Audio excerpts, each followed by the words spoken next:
Hello, my name is Luke, and today we're going to be taking a quick look at the Jetboil Flash. Now, as you can see, this is pretty beat up. I've actually used this for years, probably since 2014 or so. I've been using the Jetboil Flash as one of my cook systems. I will bring it along on quite a few of my trips unless I'm trying to go ultralight or very lightweight backpacking, but this is actually one of my old faithfuls, cook systems that I pretty much always use. So we're going to get into a couple of just like the really quick specs on it, and then just how to actually operate it in case that's what you're watching this video for. So we will get into how to operate it in just a second. So one of the best things about the Jetboil Flash is this is the entire thing, all right?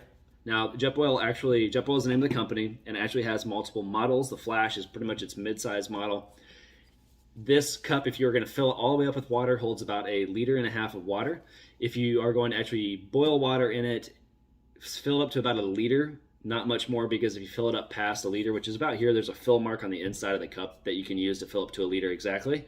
If you put much more than 1 liter of water in here, when it boils, it's actually going to boil up and out through the lid here. It's going to be a little bit sketchy. So be careful if you do that. If you fill past 1 liter inside of here, be careful, because when it boils, it's going to actually, water's going to come out of the top of it. But if you only have 1 liter in there, you're actually pretty safe. Now, the lid, we're just going to go through the components really quickly here. The lid has a sip top on it, so you can actually just drink out of it after you've made whatever you want to in it. I've really appreciated it. It's pretty thick plastic. It holds up quite well. I haven't had any issues with it. I do drink out of it sometimes. Other times I bring like a small mug with me, something like that. But I have drunk out of it, and it works well. I will say that actually, before we get even started even further than that, normally with the Jetboil, there's a cup that fits around the bottom of the stove here, and it holds about a cup of water, 8 ounces of water. I had a friend that borrowed it one time. They cooked with it, and then they put the cup back on it before it had fully cooled off, so they kind of melted the plastic cup, and I didn't want to drink out of melted plastic, so I actually threw it away. But normally there's a kind of a 1 cup plastic cup that fits on the bottom of this as well. Also protects the underside. Now, the underside here has these heating coils, these elements right here. They act as a twofold. One, it is a windbreaker, so you have this entire thing. It's a bit of a windscreen. I've used this in quite windy environments, and never had a problem with my flame.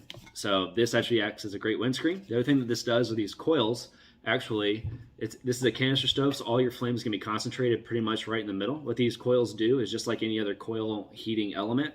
It's going to heat the coils and add a little bit of a uniform flame. It's not perfect. The Jetboil is mostly meant for boiling water and doing that kind of thing. So if you're trying to do really intimate or intricate cooking and trying to get like a really nice even cook in this cup, it's going to be a little bit of an issue, because you're going to have a very direct flame right in the middle. But these coils do actually heat up, and they even out the flame a little bit and the heat a little bit, which is really nice. So I already showed you the lid. One of the best features about the Jetboil is that your entire cook system fits inside of this, except for your silverware, whatever you're eating with. All right, so if you use the small size canister, I'm going to pull it out right here. I have the cap still on the canister.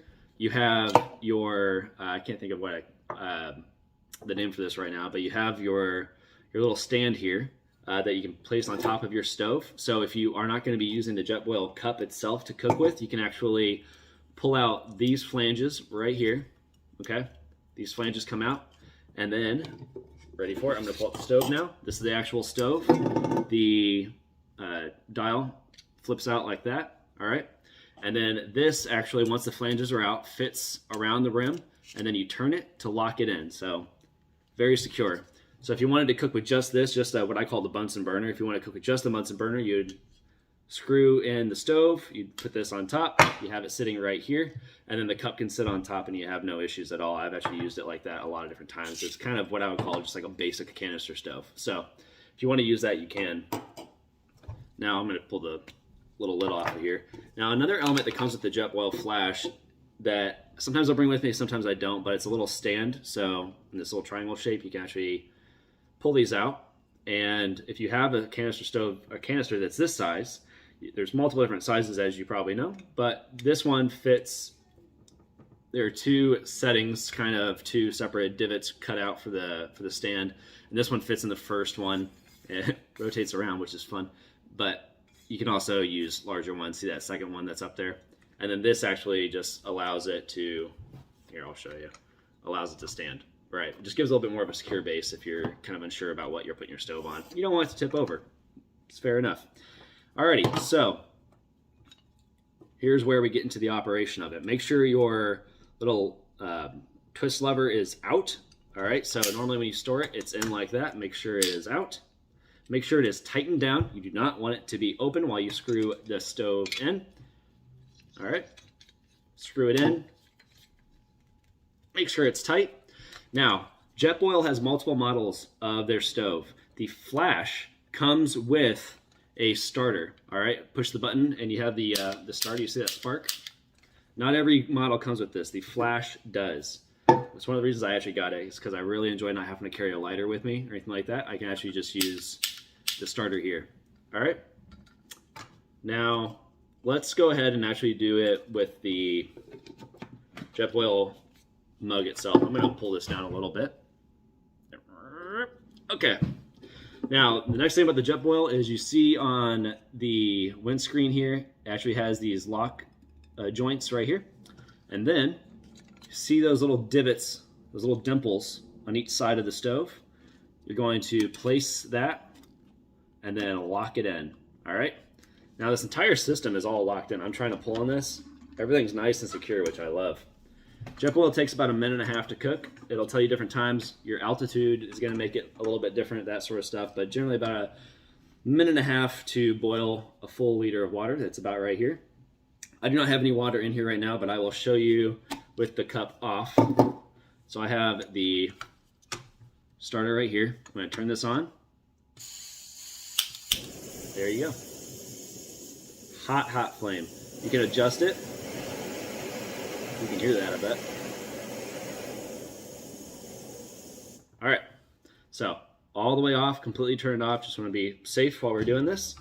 Now, the one last thing I will show you about this, I'm going to put this to the side.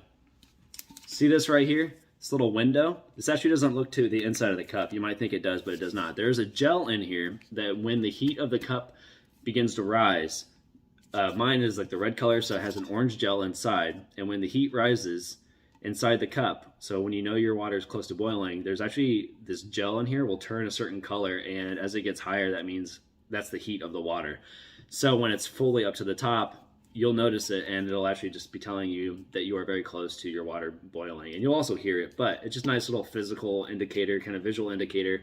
If you're somewhere else slightly away, you can kind of look over and actually just see that this has risen to the top, and you'll know that you're close to boiling, so you need to run over and fix it. So, Jetboil Flash, I really love this stove.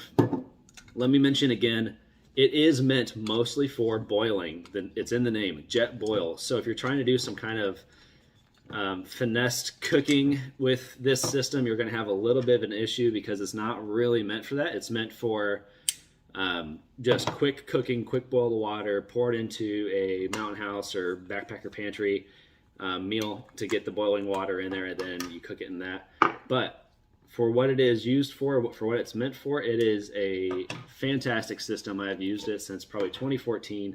Absolutely love it. And I'm just packing this down again so you can see what I'm doing. So I put the stand, if you're going to use the stand, I put the stand in first. I like to keep a little cap with me unless I'm trying to save, grams and ounces. And then I take this, flip it. Oh, sorry. Yeah, put the flanges back down. All right. And then I do that. All right. Now, take this, because I am cautious about the little starter here, I put this in upside down so it's a little bit more protected. Put this in, and there you go, Jetboil Flash. Amazing system. All right, hope you enjoyed it. If you did, make sure to like the video, subscribe to the channel, and I will see you on the next one.